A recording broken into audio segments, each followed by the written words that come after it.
Hey, welcome to Dripping Stone podcast with two friends. Raise a glass and have a conversation. I'm Nick. I'm Kyle. Hey, Nick. Kyle. We're not at a brewery. We're not at a brewery, no. Currently. Okay. The Yugo, you know why? Why? The Yugo broke down. We're just on the side of the road. Exactly. On I-4. Can you hear the cars whizzing by? Exactly. Yeah, the Yugo broke down, and I knew we needed to record a couple episodes, so here we are in the studio. In the studio. In the studio. It's AC'd. It is AC. The Yugo is not. Correct. Right. It is not. So wait, are we on the side of the road or are we in the studio? Yes. Exactly. I'm not sweating. The side of the studio I am road. sweating, but that's just normal. Yeah, me too. It's the normal sweat. Hey, so before we get started this week, I got a favor of the people. What's that? We'd love it if everybody would do us a huge favor and tell two people about Dripping Stone. Get the word out. Anyone, literally any random person. Right. Just say, hey, have you heard a new episode of Dripping Stone? You can find it everywhere. Anywhere you listen to any podcast. Exactly. It's there. It's there. It helps get the word out. It helps spread the good news of the Dripping Stone, if you will. Mm, the good word. The good. Amen. Speaking of, telling people about Dripping Stone, we've got a TikTok. Yeah, tiki-taki. Oi. Is that how that works? I think so. That's Oktoberfest. Ooh. We got some things in the works. Yeah, we do. Yeah, we do. Anyway, we also have a Yubtubs. Yubtubs. We also have a YouTube. I think that's like a meal that you can eat at Galaxy's Edge. Yubtubs. That's right. What are the things in Star Trek that are the little furry balls? What are those things? Yep. No clue. Furbles? No. Gerbils? I don't think so. But they have a name more like Yubtub. Right. But I don't know what it is. That sounds, if it's not a Star Wars character, it's definitely a Star Trek character. Yeah, or it pretty definitely close. is. Yeah. No, like the Yub is, I think, kind of like what the little guys that sell R2 to Luke. No, those are Jawas. The Jawas, I know, but I think they say Yub. Yep. Okay. Something like that. That makes sense. It's in there somewhere. I just saw on Twitter that Build-A-Bear is selling Jawas now. No joke. Yeah, I kind of want one. But if you get a Jawa, you can't just have a singular Jawa. I had one growing up. A Jawa? Yeah. Singular? Mm-hmm. I think my sister had one too. I think she had, they had different cloaks on. Because, like those, that animated series, the Star Wars, actually, now I'm thinking they were probably Ewoks. I don't think they were Ewoks, though, because they had little lights for eyes, the Jawas do. Yeah. So that's definitely what they were. And they were really creepy. And at the time, I hadn't seen Star Wars, so I had no reference. They are creepy. I was I don't know why I have this stuffed animal, but I do. And I don't know what it's from. It's just got these creepy eyes. And it was later on in life. I'm that's what that was. It's the one that was existing under the bed. You just My dad would come in and put it in different places. Put the elf on the shelf. Wake up. It's oh, yeah, totally. Jawa on the bureau. It doesn't have the same ring, but it's close. I don't think anything that rhymes with that. Jawa on the drawer. In the drawer. Jawa in the drawer. I mean, I don't say drawer that way, but drawer by the drawer. Someone does. Someone does. Someone does. Jawa in the drawer. By the drawer. Anyway, all of that to say, no, we're not on the Central Florida. Well, we still are, but the Yugo's broken, so here we are. Here we are. Yeah. What do you want? It's always nice to get back to your roots, though. Get back into the studio. Yeah, it really where is. It all started. Where it all started. And where the sound is pretty decent, pretty crisp. Yeah. Not a lot of glasses clinking in the background or kids screaming. Dogs barking. It only happened that one time. Yeah. I'm sure that kid was adorable. Just loud at that moment. Yeah, I don't know. What if that kid's mom was watching us record and it's I wonder what they're doing. Oh, Dripping Stone. I'm gonna look that up. I might be on there. Ma'am, your baby is beautiful. Yeah, that's what I'm saying. You don't want to discourage anybody. If she's not listening, ma'am, your baby's ugly like every other baby. I mean, come on. Other than your own kids, there are not many, babies that you're man, damn, that's a cute baby. I want to hug that. Right. Yeah. No, I want that at arm's length. Yeah. Preferably further, because it's as far as I can sticky. punt a football. That's where I want that kid. That and Chihuahuas. Same thing. I'm not necessarily saying that Chihuahuas and babies are the same thing, but I thought you said Jawa. Oh. I thought we were back on the Jawa train. That's actually better. Now that I think about it. Hey, so you wanna drink? Yeah. What are we drinking? Well, this week we actually have. It's still summertime. It is absolutely summertime. Yeah. Summertime. Right. Where the living's easy. Yeah. And Different though. well, no, in the summertime though, Where the weather is fine. right? You can drink and drive in New Orleans because it's 1975. There we go. Just Please, like your everybody, beer. please don't drink and drive. Yeah, oh don't. yeah. So we have this week a 3-pack. Oh, I know. 3 Yeah, it's a 3-pack trio of some shandies.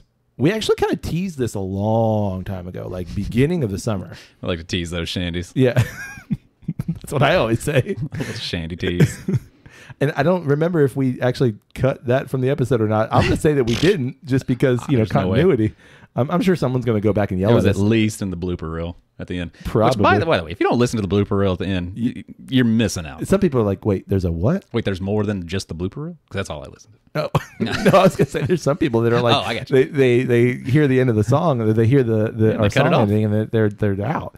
No, just wait. I mean, the there's good stuff back the there. end song is not too long. I mean, it's like 30 seconds at most. Yeah, it's a good jam. There is some good stuff there. Normally it's, profanity laced and a little inappropriate, but I can vouch to the fact that we take out the most inappropriate things. We leave the things that are semi inappropriate. Right. Shandy tease. Back to shandy teas, exactly. So we have the Narragansett Dell's Variety Pack. This is the Dell's Lemon Shandy, Dell's Watermelon Shandy, Dell's Mango Passion Fruit Shandy. I see your confusion, and I'm going to clear it all up in just a second. But go ahead and ask. Go ahead and ask. Well, I was just going to make the comment that the box looks like that weird gum that we had as a child. Zebra gum. Zebra. Yeah. Yeah. Yeah. Did you? But that's not the name of it, was it? No. It was something weird. No, it's zebra gum. Zebra, fruitalicious, zebra fruit. Fruit stripe gum. Oh, fruit stripe, zebra gum. Zebra gum. It does look like fruit stripe gum. Yeah. Yeah. I mean, like, legit. Yeah. Like, It's same, pretty like, damn angled close. packaging. We don't need this in the episode, but it's just interesting. Yeah. Anyway. Same pastel colors. Yeah. Yeah. There you go. So this comes from the Narragansett Brewery, which, from my understanding, is actually in New York now because of, I guess, somebody purchased it at some point. Okay. If you don't know what Narragansett is, it's kind of a regional beer, and I have a thing for regional beers. This is a fetish.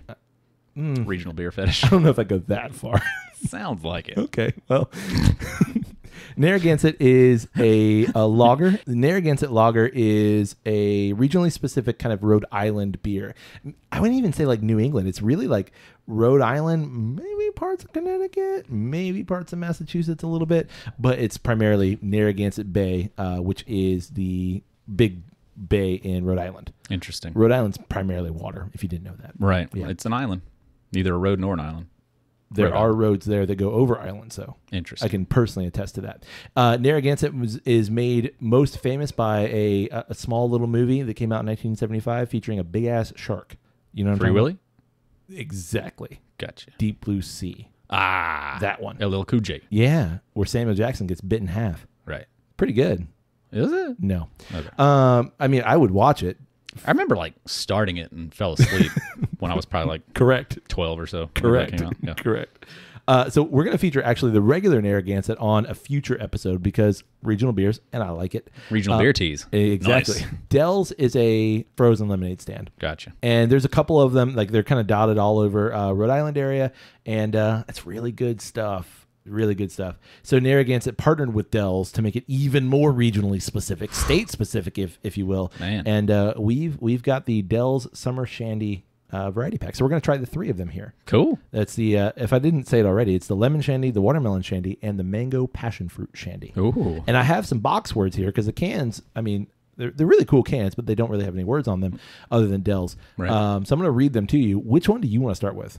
I think we should start with, I mean, it being summertime. Sure. I think the summer fruit is the watermelon. I don't disagree with you. So let's go there. All right, let's do it. So Dell's is this lemonade stand. Right.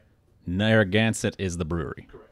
They got together, got drunk, and had a baby, and it was this variety pack. Yeah, Narragansett is the brewery and the beer. Yep. And Dell's is the frozen lemonade stand. Interesting. So they've just partnered together to make the lager or the shandy. Gotcha. And quick reminder, a shandy is a light beer with a fruit juice. Sure. So that's a shandy. Yep. So watermelon. Ready? Ready. Look at that adorable can. I know. Pin striping. Candy stripes. Candy stripes. Definitely candy stripes. Oh, there it is. Yeah. Should we throw that on Instagram? Let's throw that on Instagram. Not right now, but Okay. I'm saying like What? so everybody can see the cans. Okay. So if you're not a follower on Instagram, so you can see these awesome kick-ass cans. Guys, we always post this stuff. Yeah. It's all over the place. I don't think people know that. They should. It's always when we're dripping stuff. Oh, that's right. But All of our that's at social the end of the episode, and we've already said that people, Now here we are just peppering it in the middle. like real podcasters. Really at the beginning. Like we haven't even opened the can yet. You're right. Let me read some box words for you. Hit him. Dell's Watermelon Shandy. This summer cookout essential brings natural watermelon flavor, our top-rated American lager, and just a hint of sweetness together for a shandy that tastes as refreshingly different as jumping in the Atlantic. Whew. I know. Can I just point out, I did that in one take. Good for you. Thank you. I appreciate that. You've grown, sir. Did it say natural juices? Because personally, for me, watermelon is one of those. It says natural watermelon flavor. Interesting. Natural flavor. Right.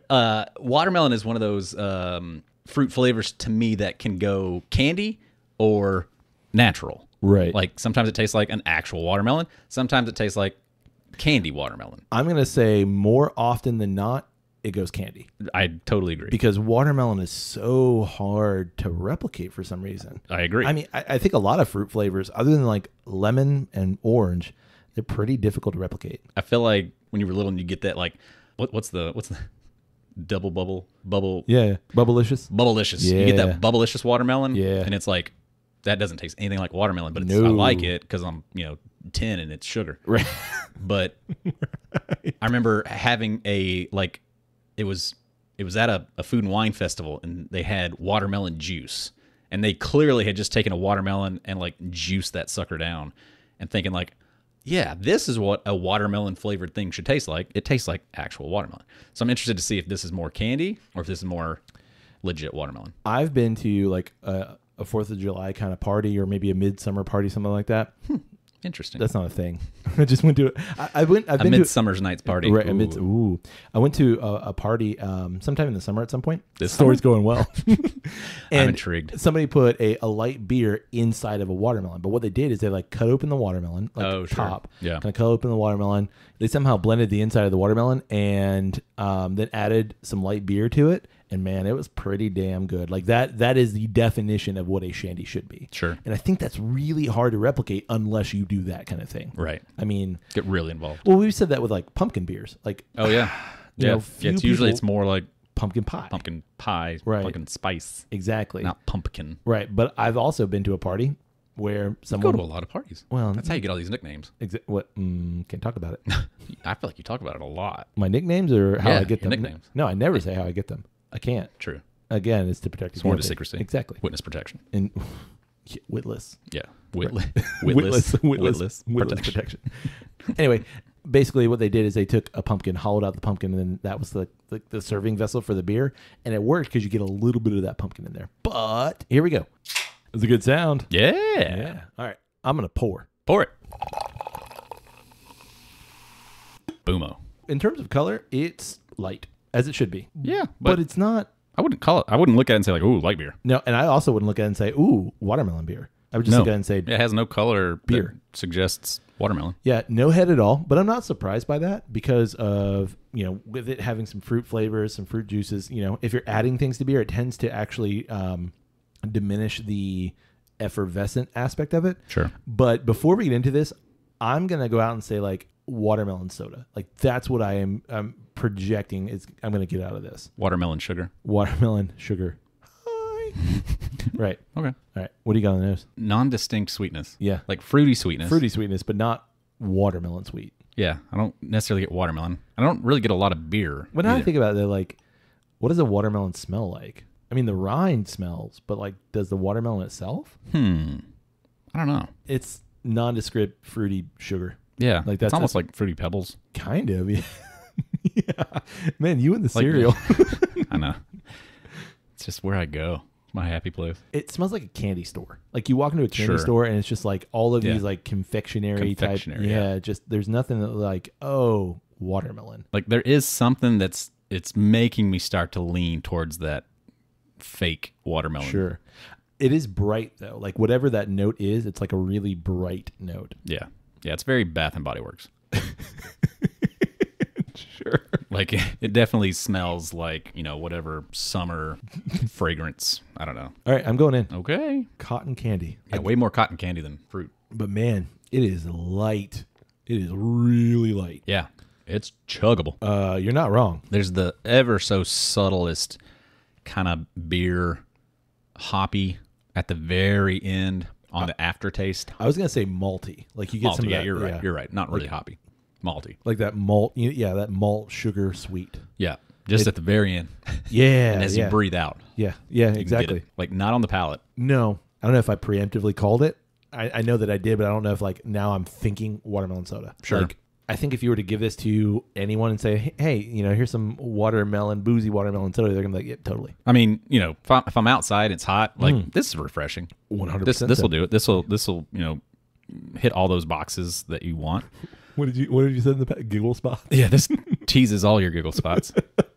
But the Shandy teasing it tastes like you had a nondescript light beer and you accidentally dropped a watermelon Jolly Rancher in it. I was literally like, just kind of dissolved. As you were saying that, I'm like, he's gonna say watermelon Jolly Rancher. You're right. It just kind of dissolved in it, and it still has some of that. You're absolutely right. But it's not overwhelming. Right. You didn't drop 5 in there. Just like one that you'd already kind of like worn down a good bit. Maybe had like half of it left, and you took a sip, and it like blip, and it just like fell into your glass, and you were just like, I'm just gonna leave it. Right. And you because you're having a conversation, you're talking, it dissolves completely. You go back to it, and you're like, oh, that's actually kind of nice. Right, because it's not embarrassing to drop a watermelon Jolly Rancher in your drink and just keep on going. No one's gonna notice that. No, it's very, very subtle. Yeah, super subtle.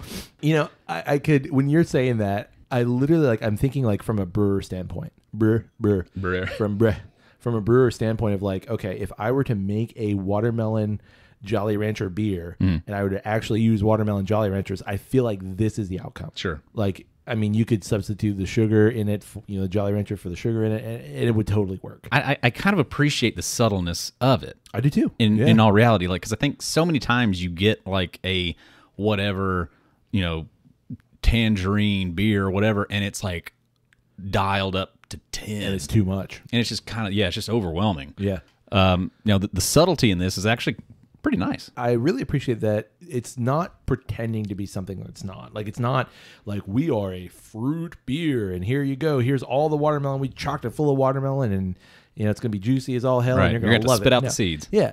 No, this is a watermelon shandy that it's watermelon-esque or watermelon adjacent, but we're not trying too hard. Granted, the official terminology of the shandy being just juice and beer. Sure. There's no sour to it at all. And I feel like usually, to me, that's kind of a calling card of the shandy. Yeah. Is a little sour. Right. And this has no sour. Are you saying no sour at all? Are you knocking that? Is that a down? Like, is that a negative for you? I don't know that it's like a neutral. Mm-hmm. It's just I'm just a little bit surprised by it. I would almost like I don't know what else you would call it. Right. Whenever I think of shandy, I just think of those like it's how you introduced me to shandy. It's really your fault.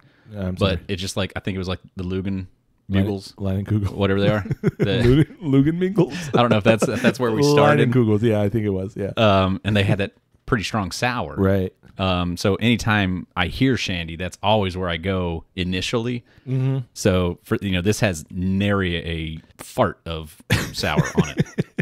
Well, that's really interesting when we go to the lemon shandy, if you get any of that, because I feel like that is a specific quality of a lemon shandy. Interesting. Where you get a lot of that like lemon sour, refreshing sour, but that lemon sour. I don't want to say it's a negative, right? But I do feel like it would be improved if it had it. I kind of like it kind of where it is because you get a little bit of that sweet. It's really light, easy drinking, easy going, and there's nothing that like would detract from me crushing that can in about 3 seconds.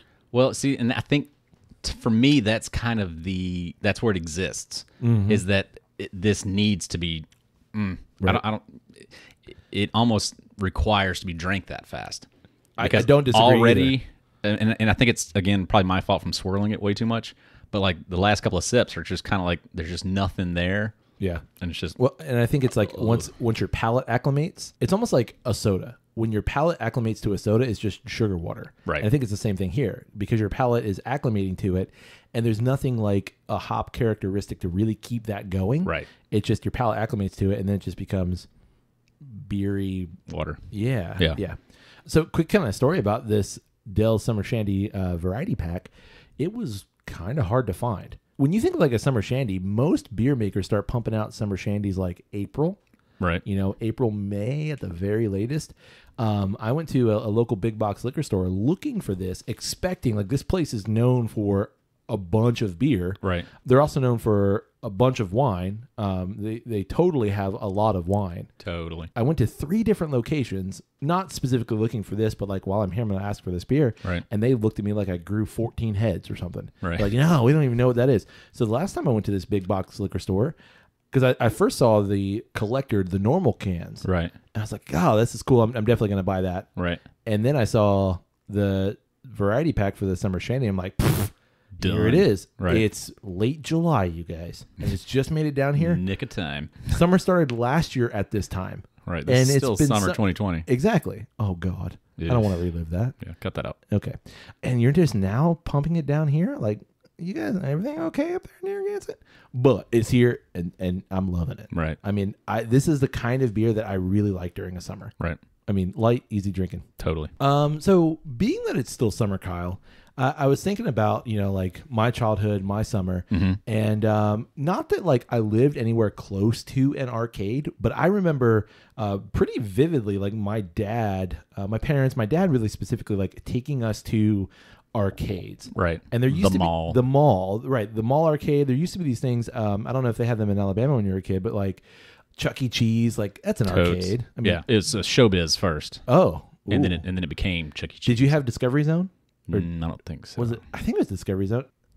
Like Celebration Station. It was, basically like a small theme park with a bunch of video games, things like that. It was an arcade. Sure. Arcades and malls, absolutely. And that was kind of a cheap-ish way to entertain some kids, especially 90s kids in the summer, because it's 17,000 degrees outside and no one wants to be outside. Yeah, for sure. So I don't know how much money we spent on arcade games, but you really don't get a whole lot in return. Yeah, unless you're going to a Chuck E. Cheese, where they're issuing out the tickets, and you can save up those tickets and get a really cool, Green Army Man, right? Or the parachute ones; those were fun. The parachute ones, the little styrofoam planes that you would stick together and could chuck them at least 5 feet.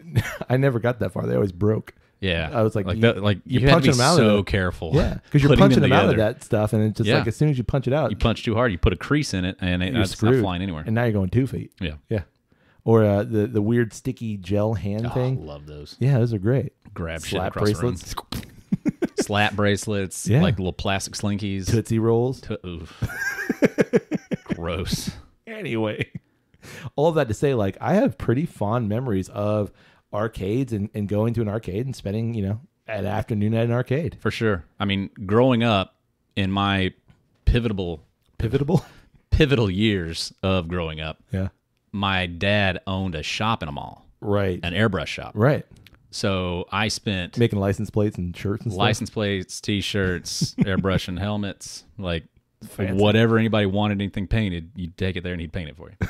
But I spent hours at the mall. Yeah. Like my sister and I, we used to play a game where you would name a store in the mall and you had to list the 2 stores on either side of it. Oh, that's pretty good. That's a good game. Yeah. I like that. We knew the mall that well. Wow. And we spent hours upon hours in that mall. A lot of days I'd get a couple of dollars and would get to go to the arcade. You'd get the quarters and you just kind of, you take a loop around first, kind of decide see what's going on. Where do I want to, is there a line at this game? My tokens today, right? Or today am I going for toys? Am I going for the tickets and I want to try to cash out? Or today is it going to be just more of an arcade? Right. Am I going to jump into NBA Jam or The Simpsons or right. whatever it is? Were you the kind of kid who would like strive for the 3 letters on the screen with the high score, your initials? Never, really, because like I think like especially in those days, like there wasn't a game that I was good enough at that right. was even like a possibility. Sure. It's like other people had already hacked the game and stuff right. like that, and like forget that. Yeah. Like I don't have $20 to spend right here right now trying to achieve that. early to mid 90s, like that was kind of when the arcade, I don't want to say started to die, but started to shift. And like, so, you know, the arcade, whenever you watch anything 80s, like that nostalgia for 80s stuff, there's always an arcade scene. Remind me again. What year were you born? Late 80s. Sure. So for me, that, you know, mid to late 90s was like the arcade period. Right. But at that point, like I don't want to say heyday, but the arcade was not as popular here anyway as it was depicted in the 80s. I mean, hell, there's an entire arcade scene in Terminator 2. Right. You know, there's Stranger Things starts in an arcade. Like that kind of mentality. Season 2. Is it season 2? Yeah, season 1 starts. They're playing Dungeons and Dragons. Right. But there's scenes in the arcade, right? Season 2, like they go to that. I think it starts and ends at the arcade. At the arcade. But like that's kind of and they're playing that Dragon's Lair. Right. Which, God, I remember being of a certain age. Right. And like I remember trying to play that game, and like I couldn't figure out the mechanics to make it work. Sure. But like I would just sit there and watch it just to see that princess, whatever the hell she was, because she was banging. Like, God, she was. That might have been like me and like, you know, a billion other dudes of that age. Like that was like the awakening. Right. It was that or Empire. Jedi. Thank you. Return of the Jedi. But I mean, you know, again, I didn't see Jedi till I was probably like 14, 15, till the re-releases. I never saw them. That's right. Yeah. At home, but like, Princess Daphne, I think her name. Huh? Of Dragon's Lair. Oh, I was like, that's not the princess. Do you know who the fuck I'm talking about? I know who you're talking about. Yeah. Okay. I thought you were saying because we were on Star Wars. She's in Stranger Things. Right. We were in Star. For me, it was Golden Axe. I like a summer camp that I went to had they rented some video game cabinets because you remember video games in cabinets. I mean, they still exist. Cabinets. Yeah, like that's what they're called, the video game cabinet. Oh, sure. Yeah, like you know the arcade cabinet thing. Yeah. And they rented a couple of those, and they had like, you know, the one was like Pac-Man and like 15 other games or something, and they had Golden Axe. And what was Golden Axe? Are you talking about like the game that the kid's playing in? What movie is that? There's a kid playing a game and he has to like type in shit and he meets the wizard. No. What is that though? You're talking like an RPG kind of like a yeah, but it's like text-based. old school. Yeah, I know what you're talking about. Oh, it's big. It's totally big. I've never seen Big. I know Tom Hanks is in it. Yeah. You can't do that. You've never seen Jaws. Don't even. Or E.T. I've seen E.T. now. Oh, okay. We eventually watched that. Yeah, Golden Axe was like the one for whatever reason. I was just like really into that. Okay. But it's like a side scroller. You could be like the wizard. You could be like the hero guy. I think there was a female warrior too. Are we talking like 8-bit? Oh yeah. Or is it more? Maybe it's like 16. Okay. It was maybe 32. It was not 64 quality. Right. For sure. I can remember like early days of like the Chuck E. Cheese arcade. Yeah. And like thinking that it was cool when they had like a cabinet of Mario. Oh yeah. And like that being kind of like an epic thing because like before that it was all just like Pac-Man. Right.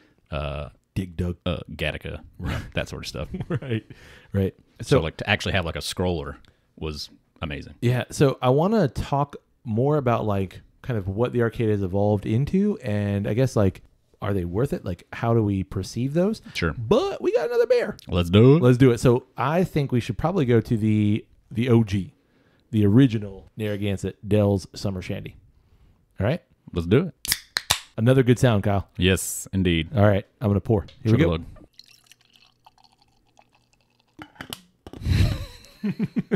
Got to get it all in there. Every last drop. Great-grandfather Delucia, I'm probably butchering that. I'm so sorry, Rhode Island, made his first frozen lemonade back in Italy in 1840. During the winter, he carried snow into nearby caves and insulated it with straw. When summer arrived, he mixed the snow with fresh local lemon juice and sugar, making a refreshing drink.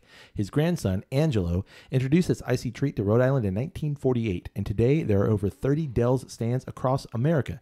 Gansett is proud to present this delicious shandy with the perfect balance of Narragansett lager and lemon flavor. It's refreshingly different. Okay. That's a mouthful. What a story. Hey, and I also did that one in one take. He put insulated snow in a cave to be able to make a frozen drink in the summertime. Like that's... Right. Man. Actually, you know, like, I'm going to say, like, I think the Persians also made, like, ice houses in the desert. True that. I by feel like bringing, I've heard that. like... I mean, if mountaintop snow. Yeah, mountaintop snow and making it into ice or something like that, and then storing it in these dank caves. I guess. Yeah. Anyway, so Color's pretty similar, but I think this is a touch lighter. Just like a hair. I'll go with Shade. it. Yeah. What do you got on the nose? This smells like a Shandy. Oh, like this, yeah, it does. A lot of lemon in this one. Yeah. And it's like that good. It's not like Pine Sol lemon or something like Smells that. like Fruit Loops. It 100% smells like Fruit Loops. Okay, now I can't I can't unsmell that. It smells like Fruit Loops. I was gonna say it smells Right like out of the box. lemon, but you're not wrong. Well, I think Fruit Loops smell like lemon. I don't know why the lemon dominates, but it does. Is there a lemon Fruit Loop in? Yeah, there's a yellow one. Oh, okay. I don't know if it's Yeah, lemon. I was gonna say like, but is that like Kool-Aid flavors? Maybe it's pineapple. I don't know. What flavor are you drinking? Green. Yeah.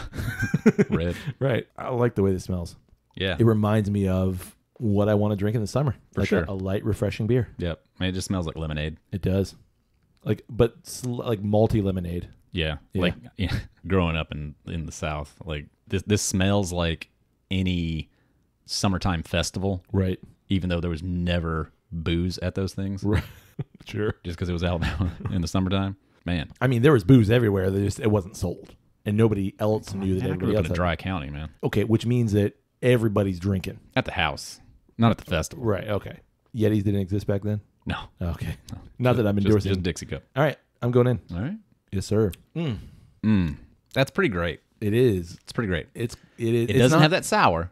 It doesn't have the sour, and it's not super lemon. It's not lemonade. Right. It's like It's more similar to like an Arnold Palmer. it really is. It's Yeah. like slight lemonade. Yeah. It's like half and half. Yeah, and I really I appreciate that because there's some shandies out there that are 90% lemon juice, Right. lemonade, and 10% beer. And this Right. is to me, it's a really nice balance of kind of in the middle of both. Yeah. You got the crushability of the light beer, you got the little bit of hints of vanilla notes, and there's no fake quality to me. Like in the watermelon shandy, you could make the jump of okay, there's some fake aspects here. Right. I don't get that at all. I get lemon. Yeah, totally.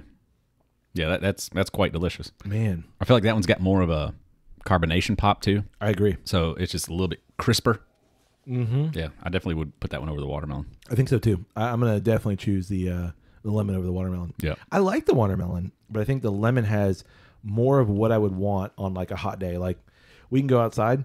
I don't want to, but we can go outside and sit out there for 30 seconds and be sweaty as all hell. Ugh. Crack one of these, and you're still gonna be sweaty, but at least you're not gonna hate life. Right. As much. Exactly. Yep, that's summertime right there in the glass. You're right. little boozy lemonade. Back to the arcade.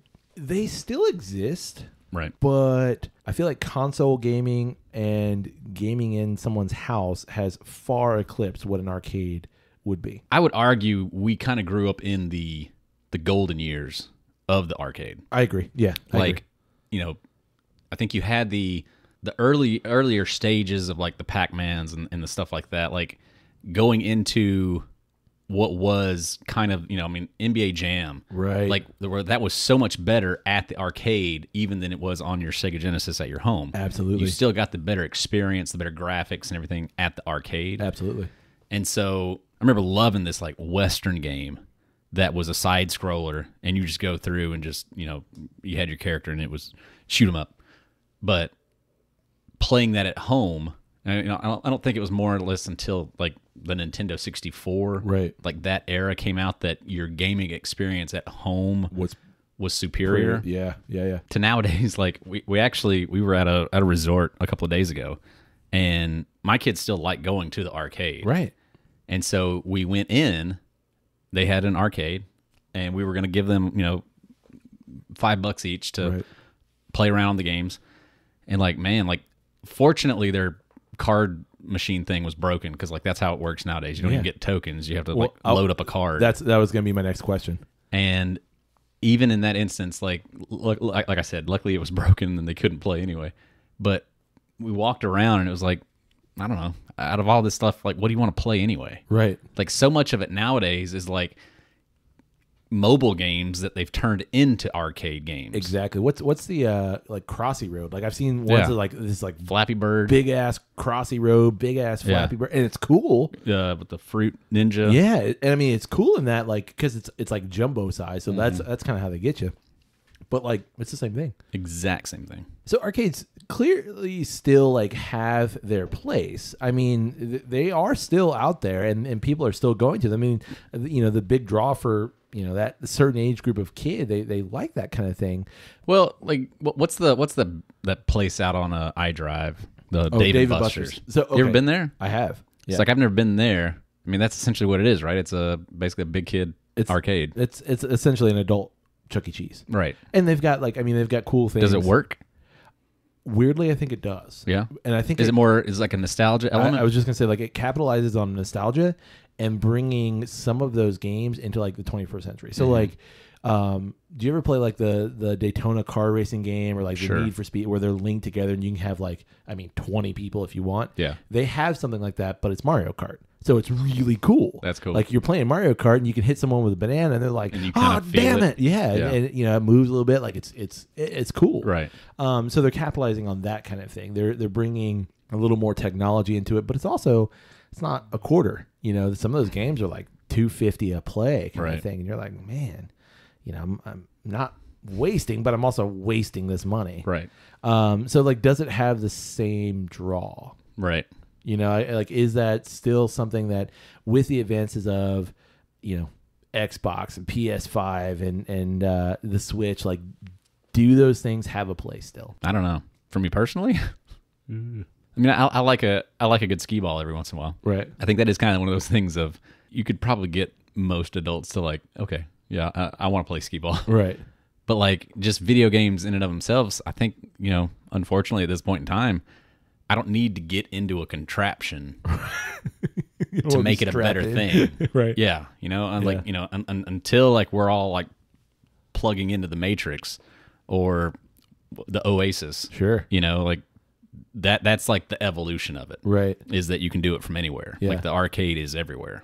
See, for me, if I'm I'm never in a mall. I mean, especially now, but I'm never in a mall. Never really. Ever. But if I that's I think that's the more interesting, right? The mall just doesn't exist anymore. No, definitely not how it was. In the 80s and 90s sure. It's way more turned into the outside. Yeah. Plazas. Exactly. Yeah. There's and you can kind of malls. Yeah. Drive up to the specific store that you want to go to, and even if you want to go to a couple, you'll still do that, and you'll get in your car and drive back over to the other place. Exactly. But you don't need to go to the mall and walk around and window shop. And then I think in terms of that, the arcade, if I were in that situation and I walked by an arcade, I'm not gonna be like, man, I need to go spend $5 real quick. Nah.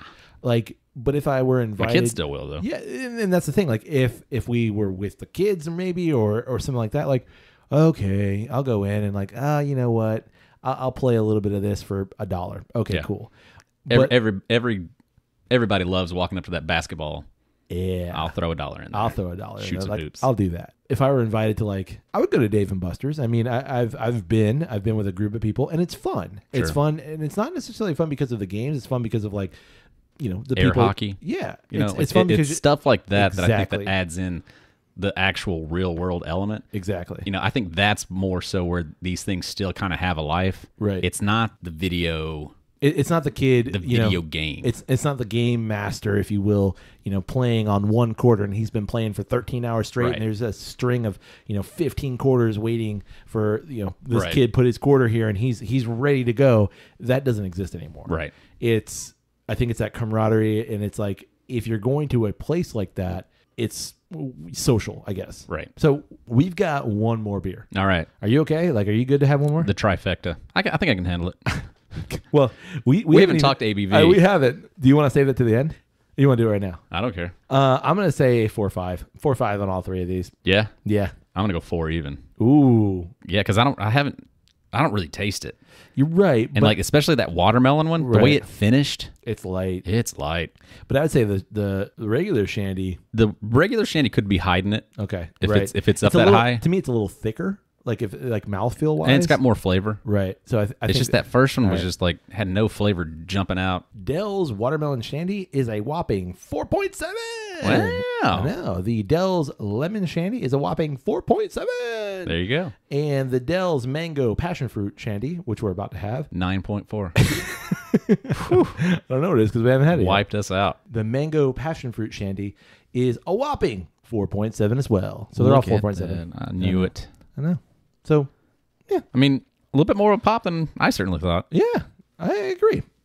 And not bad either in terms of crushability factor, but also I mean, if Probably you had a couple get of your them, spirits up in exactly. a pretty good amount of time. Sure. Let's get into our final summer shandy from Narragansett. That is the mango passion fruit shandy. The fruits of passion. And mangoes. Oh, yeah. That was good. That's a good sound. Yeah. It's weird how they all sound like that. Yes, sir. I would say exact same color as the watermelon shandy. Agreed. To me. I Yeah. mean, the lemon shandy Just was a slightly touch lighter. darker. Yep. Shade darker. Yep. I got some box words for you real quick. Hit them up. Dell's Mango Passion Fruit Shandy, a crisp, tropical beachgoer's treat that combines Narragansett's famous lager with natural mango and passion fruit flavors for a shandy experience as refreshingly different as a Rhode Island sunset. Huh. Okay. All right. So we're going to the nighttime. Right. You ever seen a Rhode Island sunset? I have not. They look to me like sunsets everywhere else. Interesting. Yeah. What did you got on the nose? Nosing it. Man, this is, I feel like, by far the strongest presence of fruit I agree. on the nose. Yeah. It's almost like danky. A little bit. But it's passion fruit, orange, guava to me. Like I don't get any mango, but I get like that. Oh, no, I definitely get mango. Do you really? Yeah. I can't find the mango. I can definitely find the passion fruit or like that tropical fruit note. I don't know if it's passion fruit specifically. Maybe I'm kind of attributing that to like a, Mangans. a fruit cup. Right. Like a tropical fruit cup. Yeah. You shouldn't have said that. Why? That's totally what I smell now. No. Just like opened up a Del Monte fruit cup. Exactly. With a little cherry in there. Yeah. Push those pears off to the side. I don't want that. It smells pretty good. It does. I like the nose. I'm going in. Yeah. Huh. Subtle. Yeah, I don't know if I'm getting like mango or passion fruit. I'm just getting like tropical fruit flavor.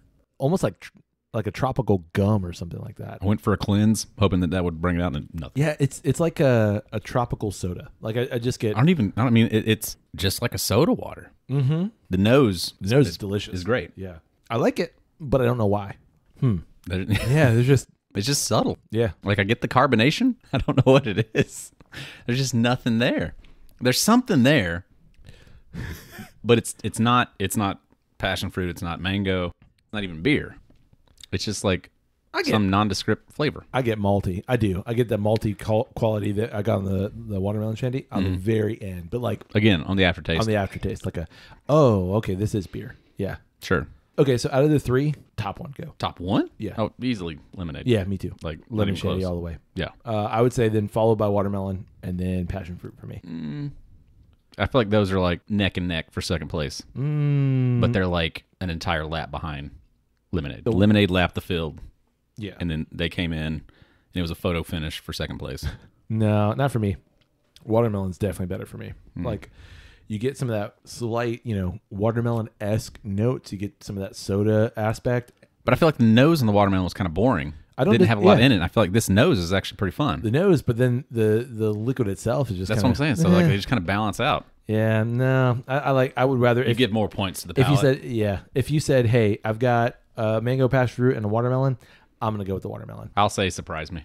Just give me whatever. I don't care. You don't have you don't have a lemon? Okay, Yeah. fine. I'll be back. I'm going to go out and get a lemon right quick.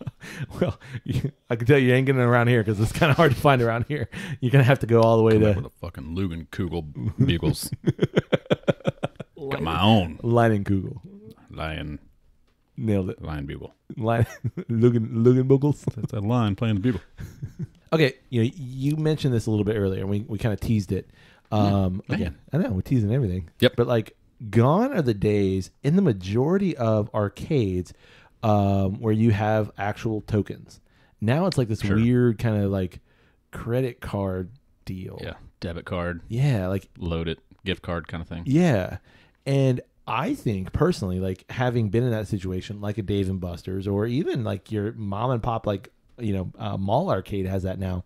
I don't like that. Like I want the tokens. Like there's something about a fistful of tokens. Like I think there wasn't that a movie? Fistful of Tokens, with a fistful of dollars. That's full of tokens. Fistful of tokens. It's a nerd Zach version. Morris. Right. Who would play the Clint Eastwood character? I don't know. I got it. Rick Moranis. Totally. Fistful of tokens. Yeah, no, like there was something to it too because like it was almost like I mean, obviously they're tokens. They look like coins, but like you kind of had like the currency of the arcade of this like place. the nerd culture, right? You know, right. And it was a fun thing to have. Like, man, you go to freaking Chuck E. Cheese or whatever, and you throw in like a 20, and you get that cup, and you feel it. Yeah, you feel like you really got something there. Yeah. Whereas like the whole debit card system, and that's kind of shady too, because like some places, like I noticed the place that we went to recently at the resort, like you would load it up with so much, but then there were no 25 cent whatever token games. Right. They were 50 or above, so you could like totally like screw yourself out of a quarter. Right. And then I'm going to lose it. Well, I know like a place like Dave and Buster's that gives them the ability to like turn all the games really easily to half off, or like they can set it all remotely of what they want to actually charge. Interesting. Which I think is interesting when you consider like during a quote unquote peak time, this game could now go from $1.50 to $2.50 to play just like that. Right. And literally in the span of like a gamer leaving, getting up, and now it's $2.50. Like very. Or easy they to can throw that. up a happy hour. Absolutely. Skee balls now just a quarter a game. So I think that's lost, and I almost like I kind of go in a direction where like, what are we teaching our kids? Well, the arcade, I mean, the big argument nowadays is like the micro transactions on mobile games and stuff like that. Right. Of like you get that game, if you want to be really good at that game, you can spend $5 and upgrade all of this stuff. Right. And now your gaming experience has now been improved because you have better abilities or whatever. Right. I think the arcade was like the original microtransaction, where it was you were paying to play each single time you played the game. Right. Nowadays you can download the game for free, play it, and it could, or you can get it ad free for $10. Yeah, ad free for whatever. I was really big into that Clash of Clans. Right. And that's totally one of those games of like super nerd. Of you can do the slow game, right, and it'll take you 2 years to max out everything, right, or you could totally spend $100 and max out everything right here, right now, right. And I don't want to say like which is better, because obviously like that's such a hard argument, but like, is it a waste of money? I don't know. I think the old way of you go in with a certain amount of money, right, and I'm going to have a certain amount of fun with this amount of money. Sure. And when it's gone, it's gone. Sure. It's done. There's nothing else. Like mom and dad gave me $5. That's all I got. Where but back then $5 could last you a couple of hours, honestly, because everything's 25 cents. Yeah, if you played the right games, right. It could also take 5 minutes. Yeah, that's also true. Back then, you're right. Because there were no like, oh man, I screwed up. Could I get a replay? Right. Nope. None of that. You put that quarter in, you get a replay. One of my kids is really into gaming, and she plays a lot of Minecraft. She plays a lot of Roblox and that stuff, and that's totally one of those games that are microtransactions. Really? Like you want this element, you want to be able to download this tool set, whatever. Right. And and it never ends. Like next month we're going to come out with this thing that you're totally going to want. Interesting. And it just enhances the gameplay for sure, but at the same time it's like, but I've already invested in the game. Right. I think that's a lot of arguments that you see is like it should just be included. If you're going to improve the game, I've already bought the game. I shouldn't have to pay for the improvement of the gameplay. Isn't that what a DLC is too? Totally. I mean, 100%. Yeah. If you want more levels of the game, sure, here they are, but it's going to take another transaction. So do you find yourself with that daughter being like, no, this is a waste of money? Or do you like kind of go back to like, well, this is essentially what I was doing in an arcade anyway? I think that's the conclusion that I eventually came to, is like I did the same thing. Like I would go to the arcade a couple times a week and spend money that I never got a return on. Right. Like I didn't get to keep anything. But you might have got an Army Man. Might have got an Army Man. Might have took him home and blew him up with a bottle rocket. Sure. As every self-respecting 13-year-old boy does. Sure. Right. And that was an experience. Mm-hmm. Whereas like my daughter can put her phone on a bottle rocket and have an experience. Or she can $900 experience. She can take that $2, $3 and put it into the game that she likes to play, right, and get another however many hours of enjoyment out of it. It's they're pretty parallel. See, I think you could probably even argue that like her version might be better Because she gets to keep whatever it is that she, And let's say, but it's the crazy idea.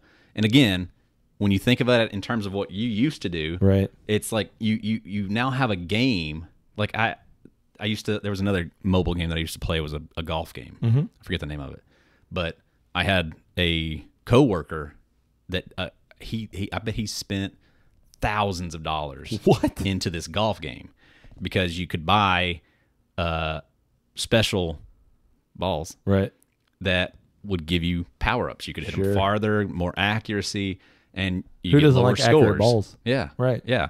So you get a better experience. You know, and it was a versus kind of a thing. So like you're playing against somebody. Oh, yeah. I think you actually got me into that, and I was like, yeah, I'm not spending this money though. Well, I never did. I never spent $1 on that game. But this dude literally, like he eventually told me that, like, yeah, I think I've probably spent like $1,000 in that game. Jesus. Trying to climb the leaderboard, trying to improve stats and stuff like that. Because you could, the more stuff, you'd unlock more courses and stuff like that. So I've never been able to get to that point of it. Right. And that's where the financial aspect of it, in terms of looking at, like, there's this game that we've already purchased and spent a good chunk of money on. Right. And we keep adding on to it. And, like, where does it end? Yeah. It's almost like, would it make more sense to have, here's the game, and then for another $20, you can get whatever else we put out for it. Right. Or a subscription. See, and I don't know. That's where I think like video games are eventually going to head, and kind of that like Netflix idea of you don't own this game, where you own the rights to play the game. Right. And there's 1,000 games. If you want to play all of these games, by all means, you can play every single one. But you're probably only going to play one or two. Right. Like everybody watching The Office and when it was on Netflix. And are you getting value out of it? Sure, you are getting value out of it. But now we can charge you $65 a month, and we're actually making more money because we didn't pay any money for those old games, and we just kind of give you new stuff, and you don't own anything, so there's nothing to give you. I could see it very easily heading in that direction, and I think it's poised to do that because of all of the like the Sony PlayStation Store and the Xbox Store and that kind of thing. Well, eShop for Nintendo. There's certainly like the argument of like the capitalist. Like, why would you not? Right. If you own this thing and people enjoy it, why would you not? Why would you not put out this extra little thing that for $2, you can get this thing that's going to give you the edge? Yep. Why would you not do that? People want to see value in that thing. They want to see that value. So it's the same as like, the large soda is only $1 more and you get 13 more ounces. Right. Like, oh, well, it's only $1 more and I get that much more. Yeah, let's do that. Right. But it only costs them, 2 cents more. But then there's the balance of absolutely. All right. So, but then at that point, okay, so now I have to have that thing to be able to be competitive in the game. Sure. And I'm checked out at that point because I'm not. Well, and I think I'm not into it. Some of that too is like playing with other people online. Right. And I know from friends that play Call of Duty and what I've heard of Call of Duty, like it's the same thing. If you buy this new, weapon loadout, you're going to be this much more successful. So now everyone's going to buy it so that they can all be competitive and successful. That's like the interesting thing of like, how do you keep the game competitive and interesting without making it so that, you can just pay to win. And I think that's an argument that is interesting when you think about like arcade games. The argument for a platform game is like, our goal is to keep you interested for X amount of time, because by the time you're disinterested, we have another version of this game coming out. Right. Whereas an arcade game is we're going to keep you interested as much as we can so that you keep throwing quarters in. So every time Mario dies, every time you hit a Goomba, you can throw in another quarter and you can keep going. Exactly. So that kind of like pay to play mentality is there on that side. So it's really interesting to see the economics and the dynamics there for sure. Right. Yeah. You got anything else? I don't think so. Yeah, me neither. This is fun. I'm shandied up. Yeah. Feeling shandy and dandy. Oh, that's good. That's going on a t-shirt. Ooh. Shandy and dandy. Speaking of t-shirts, Kyle. Yeah. We've got all kinds of merch for the people. We do indeed. Yeah. We've got cups. We've got cups. Glasses. We've got glasses. T-shirts. T-shirts. Golf balls. Balls of golf. We got pins. We got them. Stickers. We do it. And we got a limited edition hat, which there's only 2 of. So you can't have one. Yeah. It's gonna be in the Smithsonian one day. It will Right there be. beside Indiana Jones. The leather jacket, or actually Harrison Ford like stuffed. Ooh, That's gross. yeah. Anyway, if you want to get some of that merch, just let us know. Reach out to us. You can do that through email. You can do that through social media. We'll give you those details in just a second, and we'll hook you up with some merch Indeed, we will. if that's something that you want. Yeah. And who wouldn't want that? Coasters are pretty sweet. Oh, I forgot about the coasters. Those are nice. Super sweet. We'd love to know what you think about the Narragansett Dell's Summer Shandies. If you have had any of the three of them, the watermelon, the mango passion fruit, or the classic and our favorite lemon. The lemon. It's so good. And we also want to know what your arcade experience is, Absolutely. Does that remind you of summer? It should. especially if you're in the southern. If you're of a certain age. Yeah. You can get in touch with us through email. That's drepandstone@gmail.com. You can also get in touch with us through social media. That's right. It's always one word, Drep and Stone, DREP and Stone. Come find us, like us. We'll like you right back. It's Instagram. We're on Twitter. We're on the TikToks, Facebook. Plenty of Fish, MySpace, Yeah. Tinder, Grindr. We're all over it. Hey, buddy. Hey, buddy. May your glass overflow. And your ass never show. Cheers, buddy. Cheers.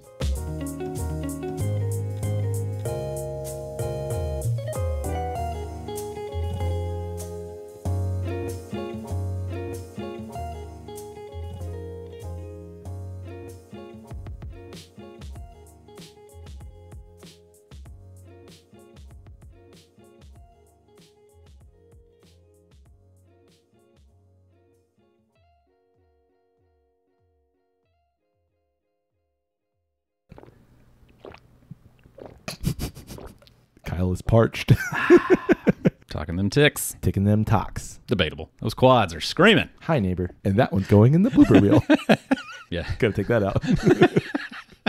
I don't know what you're doing nor how you're doing it, but I believe in you.